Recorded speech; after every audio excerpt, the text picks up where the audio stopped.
I'll now call to order the virtual meeting of the Planning Advisory Committee. All participants are asked to keep microphones on mute and cameras off during staff presentations and committee discussions. Participants wishing to speak to an application during the public meeting portion of this meeting will be called on by name one at a time during the public meeting of the Planning Advisory Committee. At that time, the participant called on may unmute their microphone and turn on their camera if they wish to speak. If you wish to speak to or receive further notice regarding an application and have not signed in with the recording secretary, please speak now. Public participants will receive another sign-in opportunity when the public meeting portion of this meeting is called to order. I'm John Wanless, Chair of the Planning Advisory Committee. I will now take attendance of our committee members and staff. Please raise your hand or declare your presence when I call your name. Bill Curry. Jacqueline Grimes. Present. Councillor Wendy Elford. Present. Bill Woodenmeyer. Jack Anderson. Present. Councillor Jay Brennan. Present. Senior Planner Carl Grenke. Present. Planning Coordinator Mary Remig. Present. To review, committee members are asked to raise their hand when they wish to speak. Members participating by phone will be called on from time to time to speak to an application. Alternatively, please find an appropriate opportunity at any available time to notify the chair verbally if you wish to speak. Item number 2 on the agenda, approval of the agenda. No move. Jack Anderson, seconded by Jay. All in favor? Carried. Item number 3, adoption of minutes. Planning Advisory Committee meeting, February 11th, 2021. Wendy? Before we approve it, there's just a typo that Mary may want All to. right. Yeah, I saw it. I have one, but maybe others have. But I noticed page 3, paragraph 2 doesn't want homeowners, not doesn't was homeowners.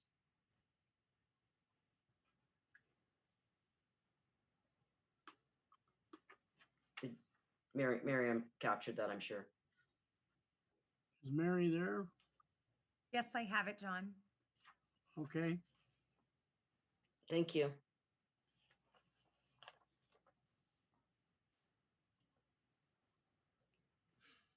Do I have a motion? Wendy, seconded by Jack. All in favor? Carried.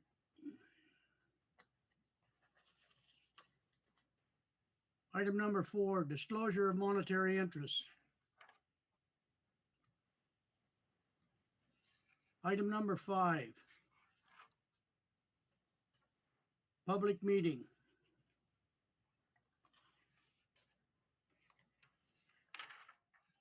I'll now open the public meeting portion of the Planning Advisory Committee meeting.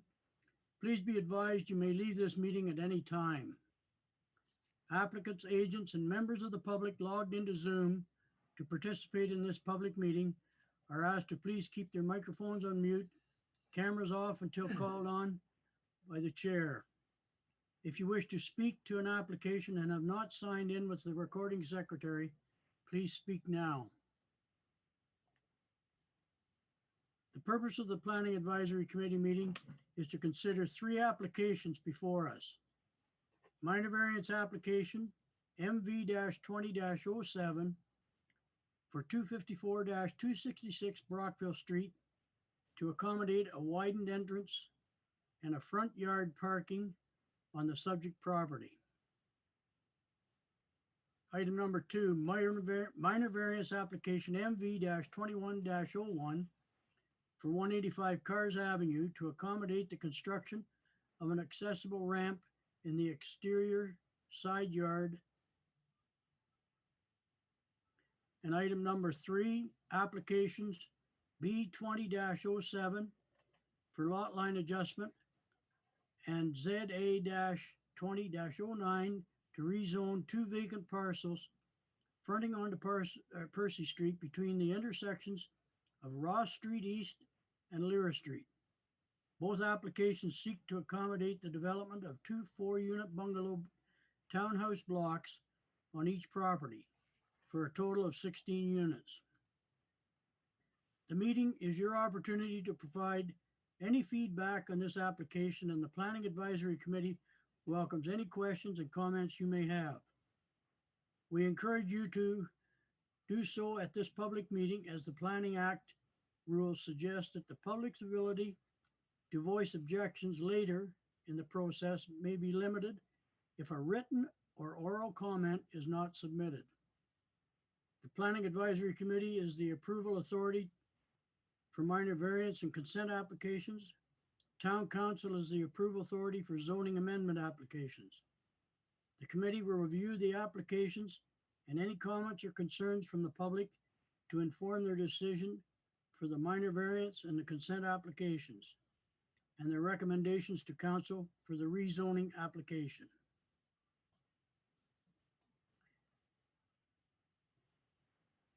Presentation and hearing application, MV-20-07 for 254 to 266 Brockville Street. I'll now pass the meeting over to Carl, our senior planner, to report on notification and summary of application MV-20-07. Following his presentation, I will call on public participants one at a time to offer feedback, comments, or questions regarding the proposal. I will also offer the applicant in attendance an opportunity to address any concerns brought to the committee by the public. Carl. Thank you, Mr. Chair. Dave, could you please line up the PowerPoint presentation for the first public meeting this evening?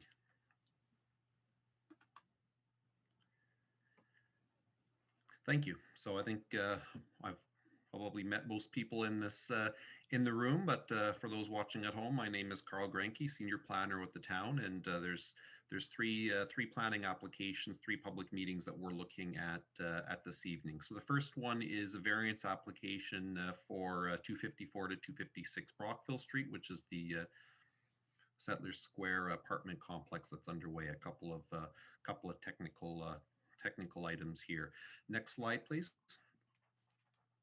So there's the property as we can all see. It's about 3.5 acres in size. It consists of a number of original subdivision lots that were merged several years ago, plus a portion of the municipal road allowance at the end of Allen Street that's been closed and conveyed to the abutting property owners. Next slide, please. So this property is currently under development. Three apartment buildings totaling about 116 units are currently slated for the property. 2 are well under construction, and the proponents are getting ready to build the third one soon. So a site plan approval was granted in early 2020 to accommodate this, and the site plan approval accommodated the detailed design, the engineering, stormwater management, grading, drainage, landscaping, and a variety of other elements to really bring the site into conformity with its neighborhood and address any impact. So that's an important technical process through the application. So as things move along, there are 2 minor variances are required at this point. One relates to parking in the front yard. So the zoning bylaw requires a minimum 8-meter front yard setback for parking. And there's the front, the closest row of parking spaces, roughly 21. Unfortunately, that was identified later. So this variance application simply seeks to catch up to that and regularize the proposed and the parking configuration along Brockville Street.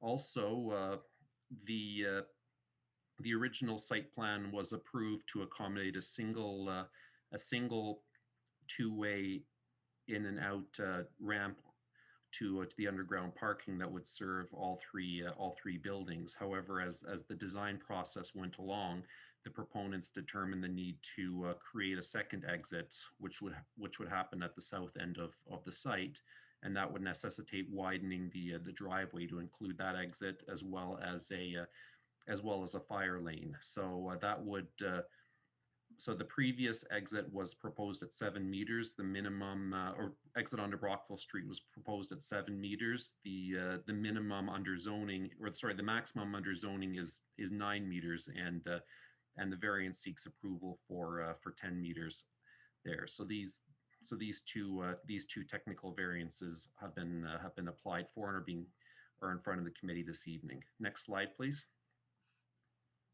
So there's just a summary of the area that we're working with. The red circled area has been provided by the proponents and shows the widened driveway and the parking spaces that we're looking at. So the original site plan approval accommodated a whole variety of landscaping and tree planting along that front yard. All of that is proposed to stay. Nothing is changing there.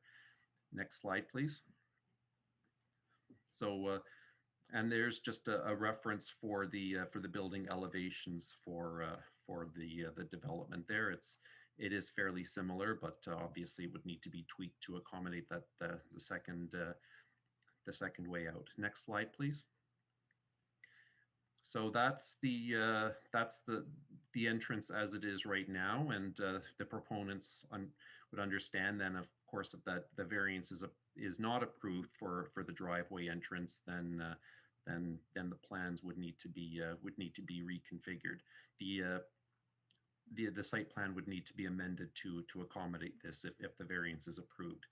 Next slide, please. So the purpose of the public meeting is to involve the community in considering the change to the land use rules for an area of land. And like any planning application here, it's an opportunity for the community and neighbors to ask questions, provide feedback. The proponents have the opportunity to present their proposal and answer any technical questions that may arise, and ultimately help inform the committee's decision. Next slide, please.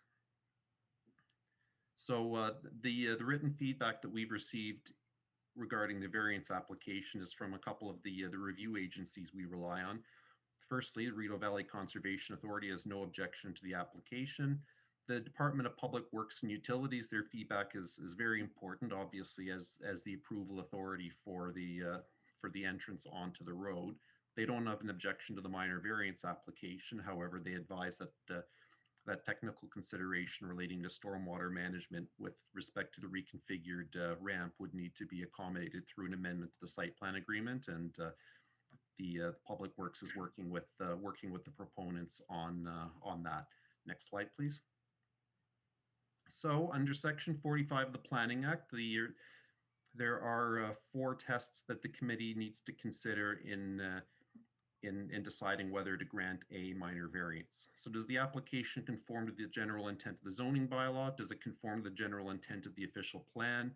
Is it desirable and appropriate use for the land? And finally, is the application minor in impact? So in this case, there's 2 reliefs being requested. They're largely independent of each other, but they're both necessary to allow the development to proceed as envisioned. So with respect to the intent of the official plan, of course, the property is designated residential. The OP accommodates residential development and establishes provisions requiring its compatibility with surrounding communities and attractive design. And it doesn't get into details of driveway width. Those are addressed a little bit later on, but it does, of course, spell out the requirement for stormwater management, all of those features to be considered in any planning considerations. So does the application conform to the general intent of the zoning bylaw? So with respect to parking lot location, it's important to consider that that's largely a streetscape preference to ensure a pedestrian friendly and pedestrian-friendly streetscape along there, and that's generally why front yard parking is discouraged in a lot of areas. I think in this particular case, there is highway commercial and more intensive commercial development in the area, and just as importantly, to the rear of the property, there's a lot of there is existing single detached neighborhoods. So at the very beginning of the process, when we were discussing the design with the proponents, we talked about the parking area location, and the proponents advised that in their opinion, locating the parking at the front is better in that it protects and reduces impacts on the neighborhood to the rear, and staff are in agreement with that position that reduces the amount of hardened surfaces in terms of access roads, and certainly with respect to these surrounding communities, creating a desirable and appropriate transition between the higher density residential use and the lower density residential use to the rear is important, and the open space and landscaping there helps contribute to that. So broadly speaking, in our opinion, that is it is a better fit in this location. I think it's also important to note too that in this particular instance, the Brockville Street road allowance is quite wide. There's probably about 6 meters between the edge of the sidewalk, the beginning of the Samir property, and then roughly 2 meters between the beginning of the Samir property and the parking lot, in which there's a number of trees proposed. So functionally, there is that pretty substantial, there will be the appearance of a pretty substantial parking lot as well. We're not going to be dealing with cars right up on the edge of the sidewalk, and that certainly softens the visual impact. So with respect to the entrance as well, ultimately, staff rely on the advice of the authority having jurisdiction, the Public Works Department, to advise on whether access is safe and can be accommodated in this instance. And in this case, the Public Works Department is comfortable with what's being proposed. It is a fairly high traffic location, and there's certainly a good reason why the development has been or is proposed to be modified to accommodate that second way out, given the number of units in that case.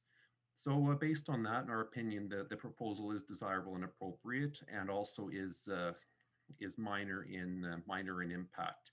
So a strictly complying parking arrangement where the parking lot would be in the rear would arguably have a greater impact on the surrounding community. So I think the zoning provisions are in place for a very good reason.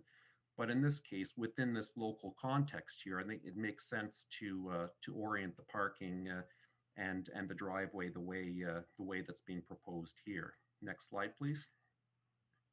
So based on all of that, staff recommend the committee approves the application subject to 2 conditions, and one is that site grading, drainage, and stormwater management plans be updated to the satisfaction of the Public Works Department to accommodate these site modifications, and finally that the owner obtain site plan approval from the town to implement those updated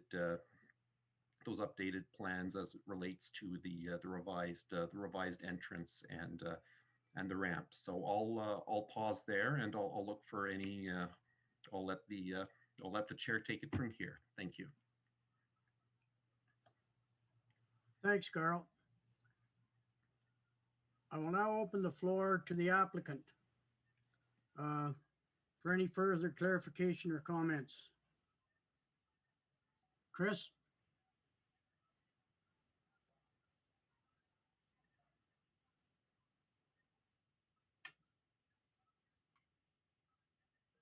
Sorry, I dozed off there a bit. Sorry, it was a little exciting. We feel that it's a better, well, it's 110 units, 28 in the first building, 43 in the second, and 39 in the third building, being 110 units. We just feel that it would be a better flow. And so we originally proposed one entrance, one exit coming in. We think it'd be a better flow to let people come out at 2 Lawn Street where there's a controlled, it's not at the light, but it's at a stop sign. It's a little cleaner coming out. And we need the actual I think we needed 6 meters to start with just for there's a fire lane there that joins on that the southernmost entrance exit. So we just felt that we needed the 9 meters is just to allow somebody to merge in. It'll make it safer for people to come one direction. You come in the northern entrance of the building and leave out of the southern entrance. It's just cleaner, tidier, and it'll be so much easier. We could live with it the way we had it proposed originally, but it'd just be nicer for seniors mostly that'll be living there. To one direction would be a lot safer for everybody. Thanks, Chris. I'll now ask if there are any questions or comments from committee members.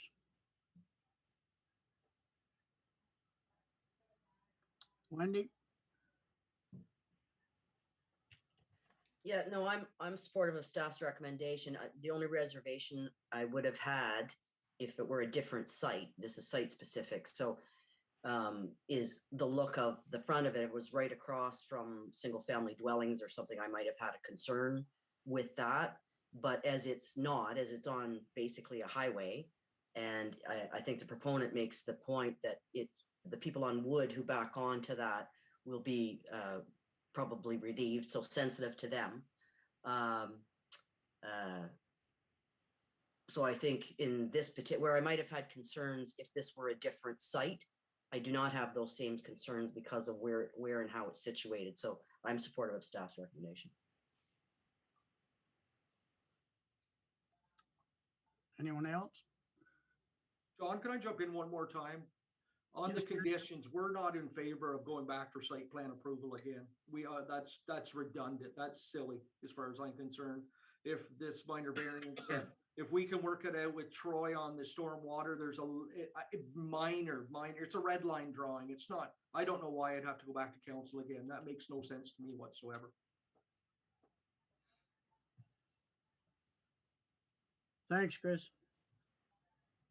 Carl? So that's that's perhaps we can like there's two processes as far as amending a site plan agreement, and we can proceed by way of a red line revision that's done at the staff end, and then there's also a formal amendment process that's where we're looking at changes to a more significant that have a broader impact on the visuals of that, and the recommendation in the process has been proposed as in discussion with the town clerk in terms of what we look at here. So perhaps the committee, if the committee would like, you can consider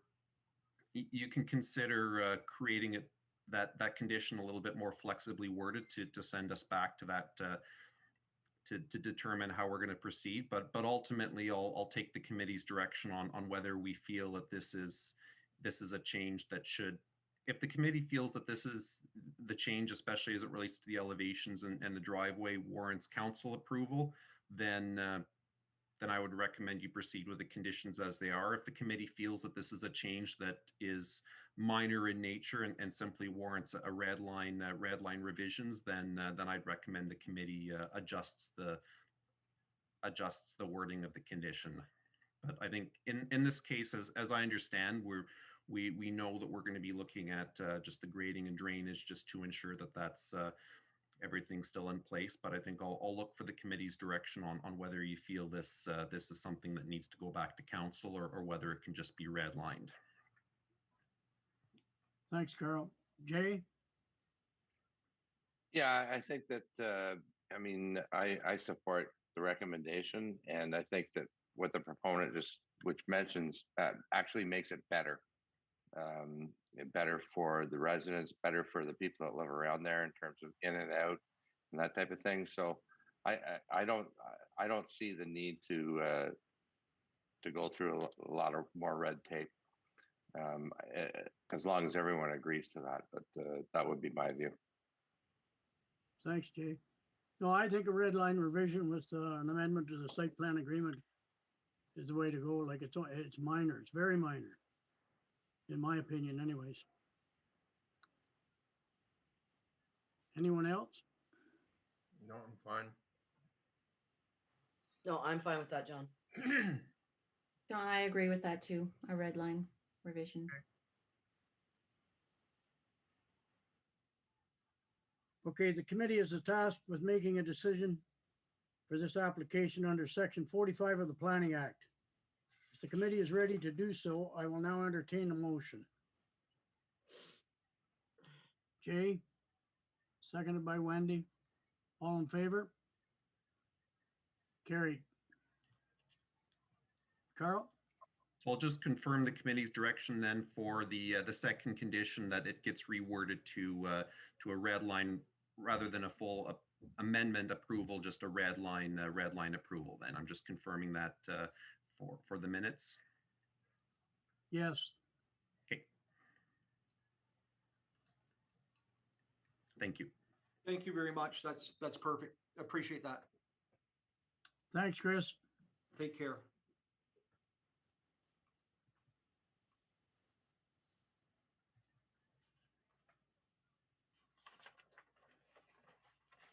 We'll now move into the presentation and hearing for application MV-21-01 for 185 Cars Avenue. I'll now pass the meeting over to Carl Grinke, our senior planner, to report a notification and summary of application MV-21-01. Following this presentation, I will call on public participants one at a time to offer feedback, comments, questions regarding the proposal. I will also offer the applicant in attendance an opportunity to address any concerns brought to the committee by the public. Carl?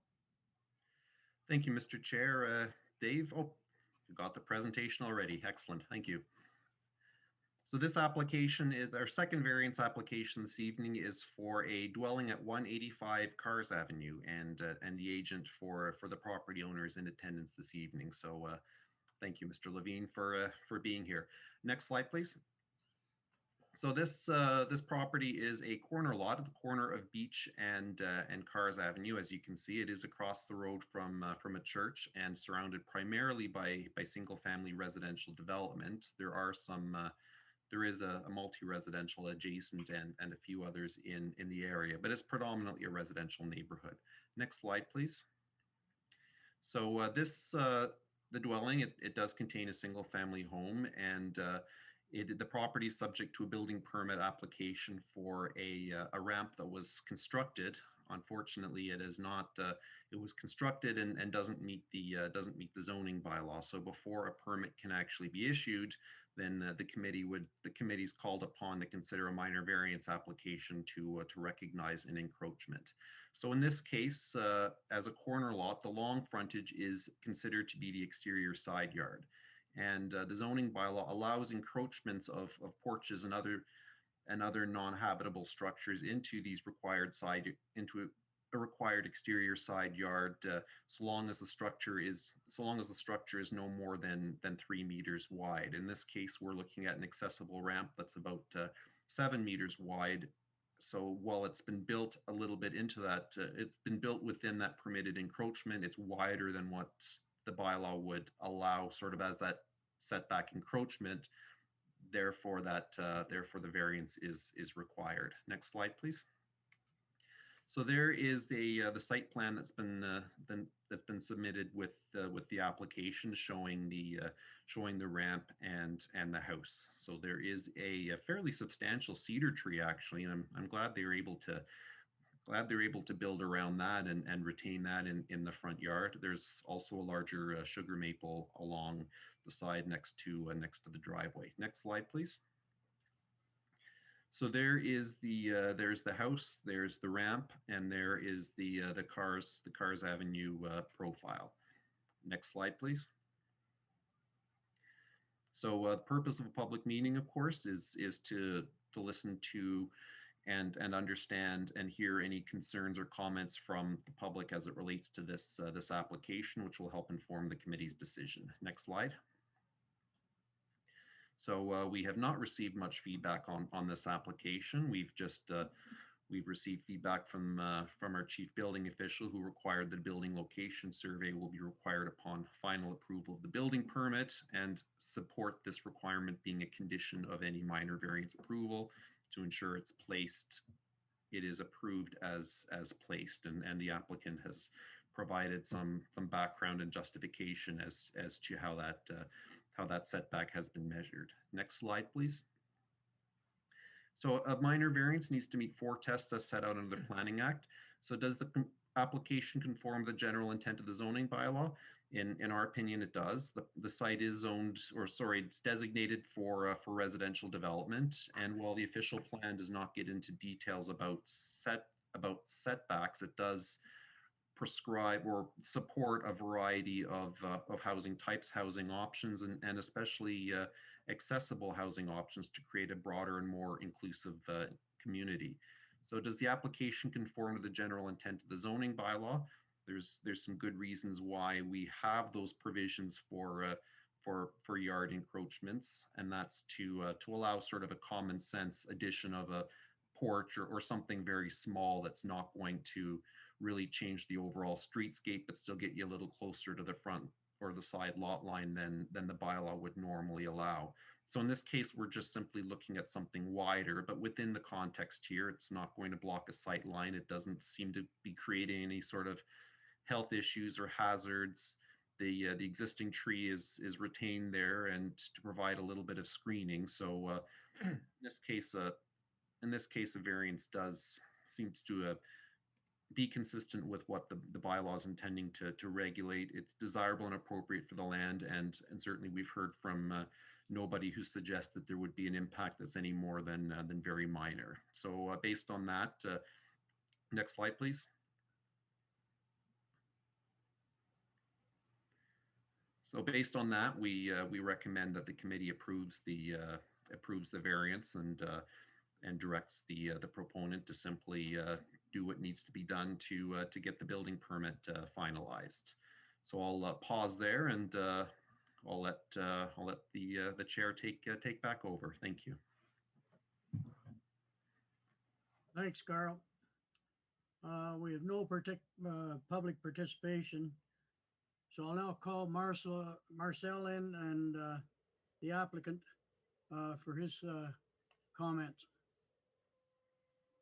Well, if the township, if the committee approves it, we got no comments. So it was built, the county built it for access to one of their tenants. And at that time, they didn't think they require a building permit. But I guess it was decided otherwise. So we're going through the process. Thank you. I want to ask, is there any questions or comments from committee members? John, Jack? I'm a little bit surprised that, that it took a while before this application was made. And I'm wondering, like, how often this type of structure goes ahead without a permit.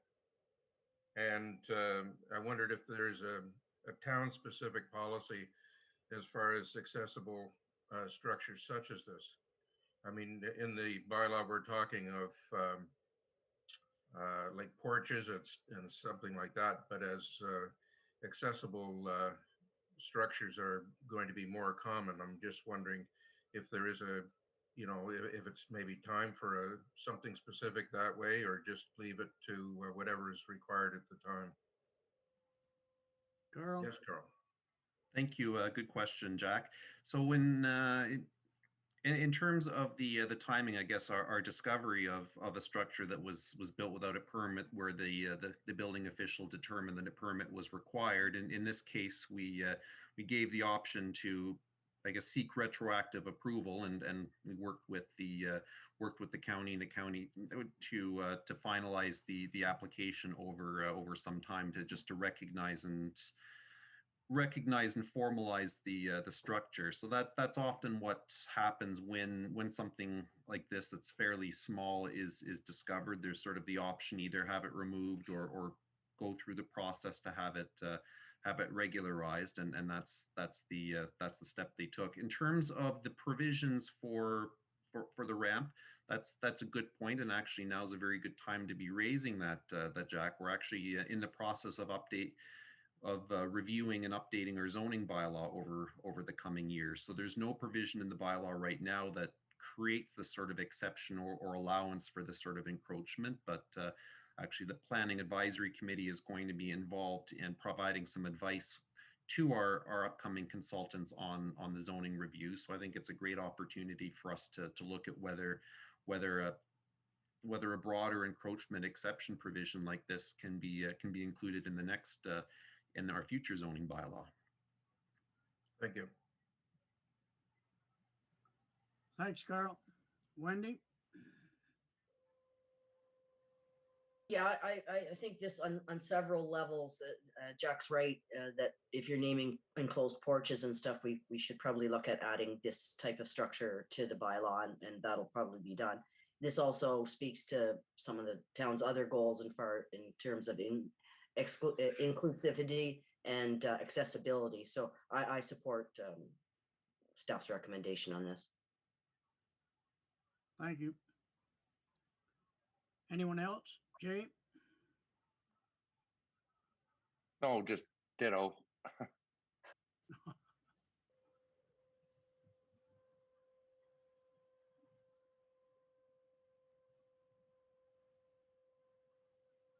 The committee will now task in making a decision for this application under Section 45 of the Planning Act. If the committee is ready to do so, I will now entertain a motion. Jack, made by Jack, seconded by Jacqueline. All in favor? Carried.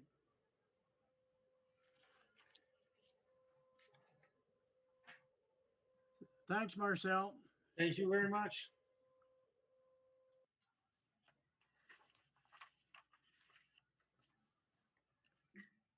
We'll now move on to the presentation and hearing for applications B 20-07 and ZA 20-09, corner of Percy and Lyra Street, no address. I will now pass the meeting over to Carl Grinke, our senior planner, to report in the notification and summary of the consent application B 20-07 and zoning bylaw amendment application ZA 20-09. Following with the presentation, I will call on the public participants one at a time, feedbacks, comments, and questions regarding the proposal. I will also offer the applicant in attendance to opportunity to address any concerns brought to the committee by the public. Carl? Thank you, Mr. Chair. Dave, if you can tee up our third and final PowerPoint. Thank you. So good evening, everyone. And also I'd like to welcome Keith Kerfoot, the applicant to this meeting. I'm sure he'll have some questions to respond to it at the a little bit later on, but I'd like to just summarize and introduce the planning application that the two planning applications that the committee has before them this evening. Next slide, please. So this relates to a long vacant lot on at the corner of Percy, Lyra, and Ross Street. Actually, two vacant lots, a little one at the corner of Ross and a much larger one at the corner of Percy and Lyra. So the property is close to a dentist office, not too far from the Rideau Plaza, and primarily surrounded by established single-family neighborhoods that use Percy Street as the primary collector. There is, of course, a public school nearby too. Next slide, please. So the properties, of course, are currently vacant, have been vacant for a long, long time. The northern lot's a little under an acre in size. The southern lot's about a quarter of that size. And the official plan designates these properties for residential development. And the zoning is currently residential type 1, which is suited for low density residential development. And there is a holding provision. I think that holding provision's been in place since the 1980s, and that prohibits development until the appropriate servicing is connected. So in this case, that would of course be part of this development application if it's approved.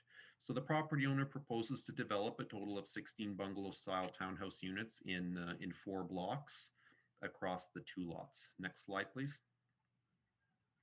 So we have 2 applications before us to consider this. One is the lot addition that seeks to adjust the property line between the two properties. So we'd be severing about 12,000 square feet of.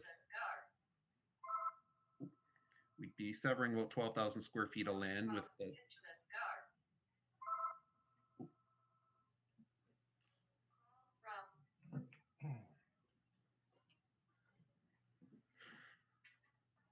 Okay.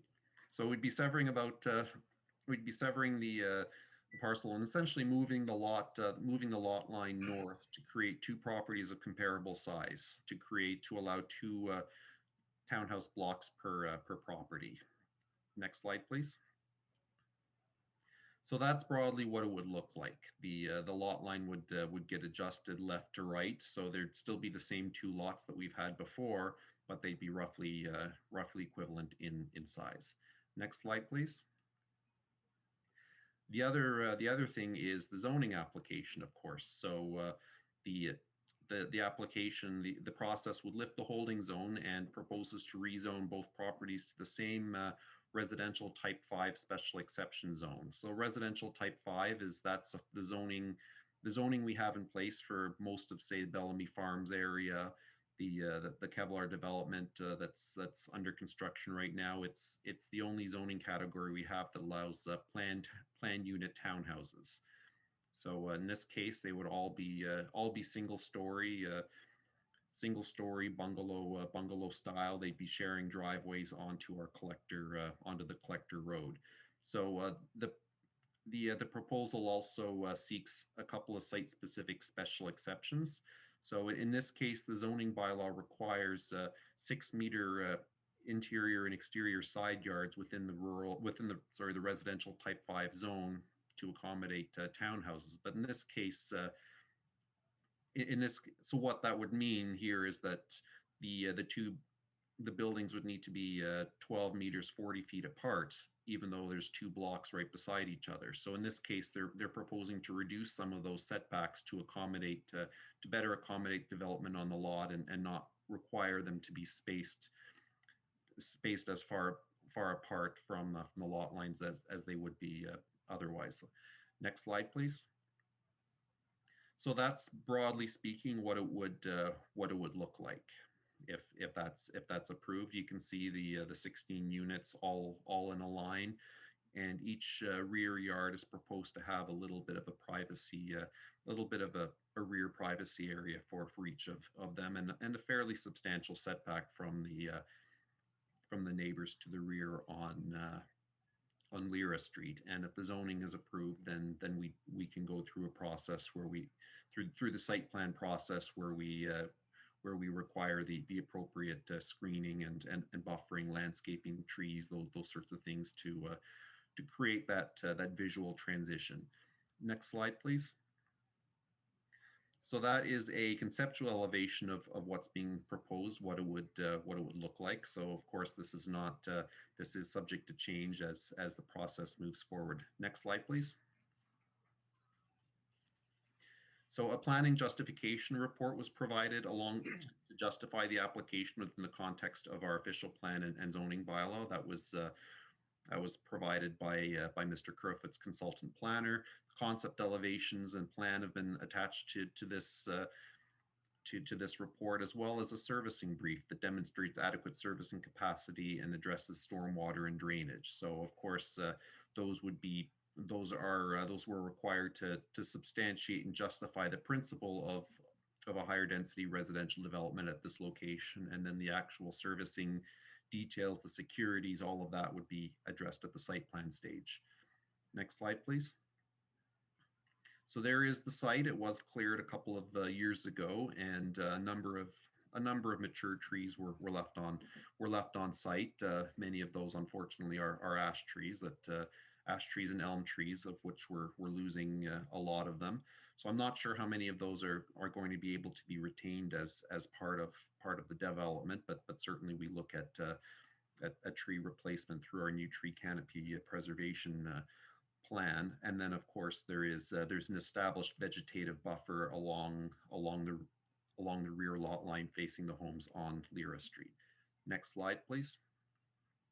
So the purpose of the public meeting, of course, is we have an application to change the rules for this area of land, and certainly change the characteristic of this fairly busy block here. So that's so it's important that we get this out to the community and look for any feedback and comments that abutting property owners may have, and that'll help inform the committee's decision on the consent and recommendation to council on the zoning.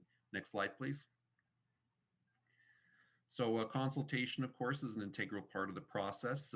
Before this has come to the committee, it's been discussed with Public Works and the Rideau Valley Conservation Authority and other departments to ensure that some of these technical items are looked at and considered before the proposal really goes too far. And then, of course, we provide notice in accordance with the requirements of the Planning Act. So we have stricter notice requirements for zoning than we do for consents, but we issued a single notice for both applications, and we gave a higher and we notified according to the zoning provisions, so we can capture more people. Then next slide, please. So in this case, we've received feedback from the Public Works Department. They don't object to the application based on the information submitted, and they will work with the applicant very closely, of course, through the site plan review process if the application's approved. RVCA and Bell Canada have no objections to the applications, and we've not received written feedback from the surrounding community. I've had some inquiries and from abutting property owners looking to better understand the nature of the proposal, but we haven't received any comments in writing. Next slide, please. So planning applications, all planning decisions need to comply with the town's planning policies, and looking at the intent of the official plan, and specifically our town design and residential development policies that guide that, and that'll be assessed in more detail in the staff recommendation. And also any new development needs to be consistent with the provincial policy statement that provides high-level policy direction for all municipalities in Ontario, and really highlights the importance to ensure that intensification happens the right places and makes the efficient use of existing and planned infrastructure. Our evaluation also considers feedback from abutting property owners who'd be most affected by an application, as well as consideration of feedback from other agencies. And these other agencies have technical expertise and legislative mandates that help inform our decisions. Next slide, please. So I'll just quickly go through the consent here. From in our perspective, it is it's more of a technical application. Doesn't really change much of the facts on the ground. Creates two lots of comparable size that comply with both the existing and the proposed zoning. It doesn't create development opportunities that haven't been there before in terms of the R1 zoning. It fronts on municipally maintained streets, and we haven't identified any negative impacts associated with the consent. So one way or the other, if for whatever reason, if the zoning and the development doesn't go ahead, but the consent does go ahead, then we simply have, the end result is we still have the same two lots, they just have different configuration. So next slide, please. So from our perspective, we recommend the committee approves the consent subject to these very standard conditions that we look at for any consent applications. Provide the survey, and then provide the final registrated plans and deeds. Next slide, please. So at this point, the committee can make a decision on the consent, and that decision is subject to a 20-day appeal period. Next slide, please. So the committee is not the decision maker on the zoning application. That's town council. So following this public meeting and any feedback that we've received tonight, we'll report back to council with a report and a recommendation. And then council will make the decision on the zoning, subject to the same 20-day appeal period. And then if the zoning's approved, then we'll be working with Mr. Kerfoot on the technical design details through the site plan stage. Next slide, please. Cool. I think that's it. So thank you, everyone, and I'll go back to the chair. Thanks, Carl. Keith can come in now.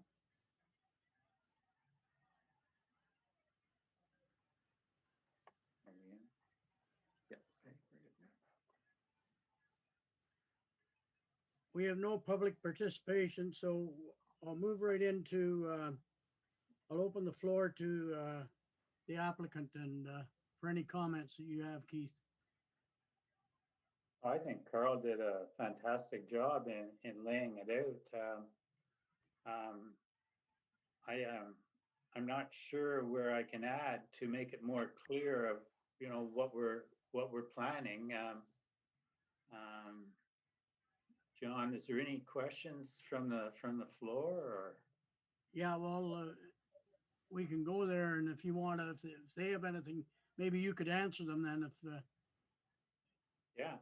Okay, I'll open it up to the committee members. Any comments? Wendy? Thanks, Mr. Chair. No, I would support staff's recommendation on the consent application. From council's perspective, both Jay and I know this is exactly the kind of infill we were hoping would occur. And so I'm going to be cautiously optimistic that it would be well received at council as well. Jay? Thanks, Wendy. Yeah, I obviously support the recommendation here. And actually, you know, as a counselor, you get complaints from people about different things. And I have received complaints about that property of being overgrown and unsightly. So I think that's a welcome development for that property. And it's also a welcome development for the town because as Wendy will attest to, our part of our strategic plan is housing and you know, this committee has seen more and more coming forward, and I'm really glad to see that. It's close to a school, it's close to some commercial and stuff, so it's going to be very attractive. So thank you very much for your interest, and thanks to Carl and Mary for their work on this one too. Thanks, Jay. Jacqueline? Thanks, Mr. Chair. I just have two things, I guess. I think it looks great. Just a comment or questions for Carl, I guess. So take this a few steps down the road. Are we potentially seeing then the need for a minor variance on the north end of the property? On the drawing, you could see that one of the side of the house kind of encroaches. I think it's at 2.5 meters. Are we foreseeing that then? I know it's just a drawing at this point, but Carl, can you make comment to that? Sorry, Jacqueline, which setback is this? Well, it looks like it's on the north end along Lyra Street. Just the edge of the house. I think it was a drawing that said where it had all 16 laid out. So what I can see here, and Keith, correct me if I'm wrong, it looks like it's the edge of the house is fairly close. The edge of the house is well set back from that the dashed line, which is the 3.5 meters, but it's the fence that's sort of connected to the house that's going to be bumping up against those that 3.5 meters closest to Lyra Street. Keith, am I right there? That is a good possibility, Carl. Is the fence part up? Does the fence mean an encroachment, or is it just the house? Or I'm just not sure exactly there. We do have a fence bylaw that prescribes the location for where fences can go, how high they can be, what yards they can encroach on, and obviously we'd be looking for, like, this is a fairly preliminary concept, but as this advances, we'd be working with you to ensure that your development does indeed comply with the fence. The fence is less of a zoning issue and more of a fence bylaw issue. So I'm not aware at this point of, I'm not expecting at this point that there'd be a zoning variance for that, but that's something that we'd be working with you through the site plan stage to make sure we align, that you align with all the other bylaw requirements. Does that answer your question, Jacqueline? Yeah, I think so. Thank you. My only other thought or comment was all of the driveways kind of on that corner has there been any, there's been no feedback or comment on that? So not from the Public Works Department has been provided this. They've reviewed and considered the application. They haven't identified any concerns from an operational or a safety perspective. That being said, again, this is a conceptual plan. So if there does need to be broad tweaks or anything like that through the site plan, then certainly that'll be accommodated. But I don't have any concerns that have been raised to me about the developability of the site for the intended use. Could I comment on that, Carl? Sorry? Yeah. Would it be okay if I commented on that? Yeah. Jacqueline, in regards to that, one thing I want to make note of is that the garages will be doubled up. So it would be like a double car laneway. There'd be 8 double car laneways coming onto Percy, which would be very similar to like 8 residences. Like you're not, the way we're going to lay this out, there won't be it won't look like 16 individual laneways popping onto Percy. It would be 8 double laneways, which I think to any residential street. Carl? I'll further clarify and discuss with the Public Works Department in my report to council on this as well. Mr. Chair, and just to finalize, I am in definite support of this. I think it's a great concept. I think the driveways are probably similar to the townhouses on Van Horn, if my recollection serves me, but I'm in support. So just had a few questions. Thank you. Wendy? No, Jacqueline brings up a good point. I think this would be similar to what Kevlar had planned. And also it may make a difference in that this is a collector road as opposed to one that's less traffic. So those are just things I thought of when Jacqueline was talking, that it is a collector road. So the same as what would be occurring over on the Kevlar property.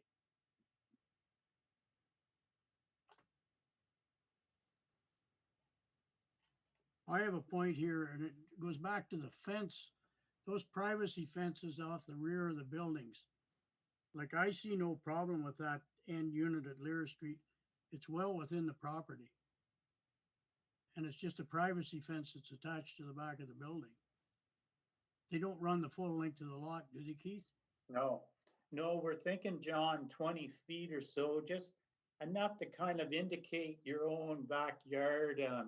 You know, like you'll still have your deck off a patio door at the back, but it's just nice to have your own defined area. But no, we weren't planning on taking it back. In fact, we want to leave that buffer the way it is at the back of the houses at Lyra. Like there is a nice buffer along there, and we're gonna, like with this package, the lawn and snow removal will all be looked after by the development. Like it's not,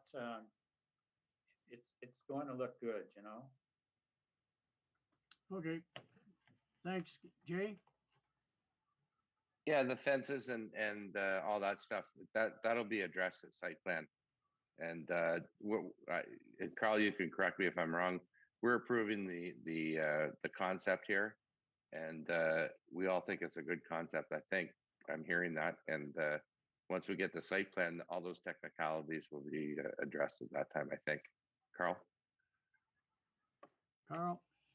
That's absolutely correct. So when the site plan application comes back, if the zoning gets approved by council and the site plan application comes back to this committee, then we're going to have more detailed landscaping, more detailed fencing. All of those design provisions are going to be included there and reviewed by this committee.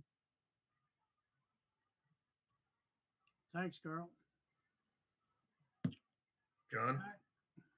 At the very least, the simplest form, we're making 2 lots here. So this is very straightforward, and I don't have a problem with it.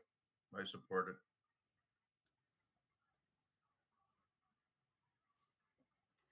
Any other comments?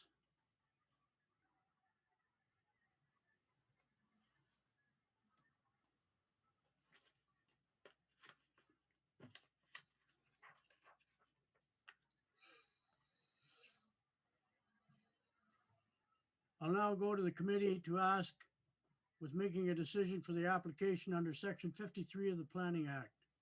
If the committee is ready to do so, I will now entertain a motion for application B20-07. Moved by Jay, seconded by Wendy. All in favor? Carried.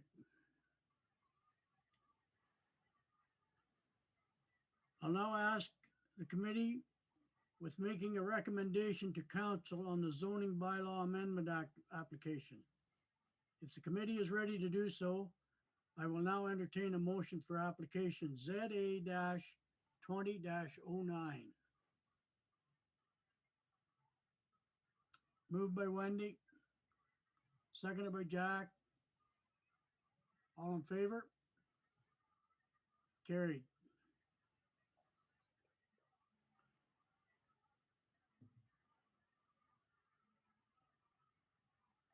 That closes off this, the public portion of our meeting. So thanks, Keith, for your participation. Yeah, we'd just like to thank everybody too for putting this together, especially Mary's been a big part of helping us out with this application, and Carl, you've been very helpful as well. So thanks again. Thank you. Well, thanks for your continuing investment in Smith Falls, Kerfoots.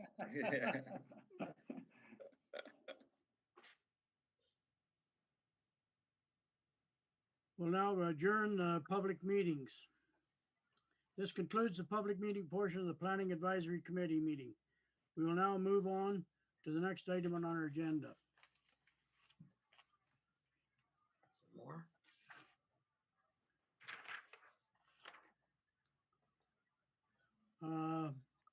Item number 6, priority issues. We have none. Item number 7, correspondence items. None. Item number 8, project updates. Site plan control bylaw. Carl. I'll make this quick. It'll just be a quick verbal update for the committee. So council has, the committee of the whole has directed us to finalize the new site plan bylaw. And one of the things that is done is delegating approval authority for minor site plan applications. So less than 4 units to staff. So that would be, that would facilitate and streamline the approval process for some of the smaller applications I think that we've looked at over the last little while.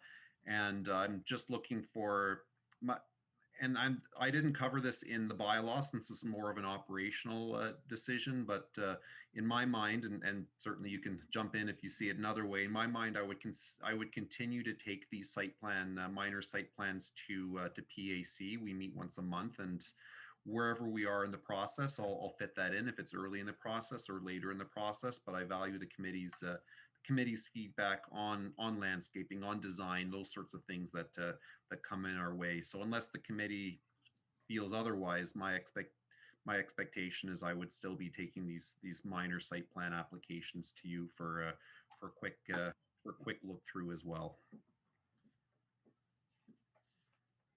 Thanks, Carl. Item number 9, next meeting, Planning Advisory Committee meeting, April the 8th, 2020, 2021. Do I have a motion for adjournment? Jacqueline. Thank you for your participation. Thanks, Enjoy- everyone.